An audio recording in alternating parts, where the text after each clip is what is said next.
5 కేజీల గంజాయిని స్వాధీనం చేసుకుని 8 మందిని అరెస్టు చేసిన కోరంగి పోలీసులు. ఈ సందర్భంగా ఏర్పాటు చేసిన మీడియా సమావేశంలో కోరంగి ఎస్ఐ పి సత్యనారాయణ రెడ్డి వివరాలను వెల్లడించారు. కోరంగి పంచాయతీ సీతారామపురం ఇసుకరాంపు సమీపంలో స్థానిక యువకులు అరకు ప్రాంతం నుండి గంజాయిని తాళ్లరేవుకు తరలించి చిన్న చిన్న ప్యాకెట్ల రూపంలో మార్చి డెలివరీ ఇవ్వడానికి తీసుకువెళ్తున్న సమయంలో తమకు వచ్చిన సమాచారం మేరకు కోరంగి ఎస్ఐ పి సత్యనారాయణ రెడ్డి వారి బృందం ఆ ప్రాంతాన్ని చుట్టుముట్టి 8 మందిని 5 కేజీల గంజాయిని అదుపులోనికి తీసుకోవడం జరిగిందన్నారు. వారిని కోర్టులో హాజరుపరిచి సమగ్ర దర్యాప్తు చేసి వివరాలు తెలియజేస్తామని వెల్లడించారు. గంజాయి అక్రమంగా కలిగి ఉన్నారని చెప్పేసి ఉన్న సమాచారం ప్రకారం కాకినాడ జిల్లా ఎస్పీ బిందు మాధవ్ ఐపీఎస్ గారు ఆదేశాల ప్రకారం కాకినాడ ఎస్టీపీఓ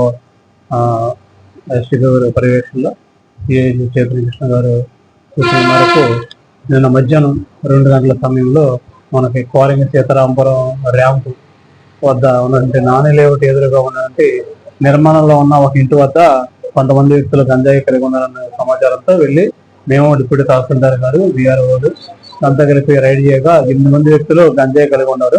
సుమారు 5 కేజీల గంజాయిని తాళ్లరేవు చుట్టుపక్కల గ్రామాలకు చెందినటువంటి చిన్నబోటు పెద్దబోటు ఈ విలేజ్ చెందినటువంటి 8 మంది వ్యక్తులు ఉండటం వాళ్ళని అరెస్ట్ చేసి వారి వద్ద నుండి 5 కేజీల గంజాయిని సీజ్ చేసి కేసు నమోదు చేసి కోర్టుకి పంపించడం జరిగింది.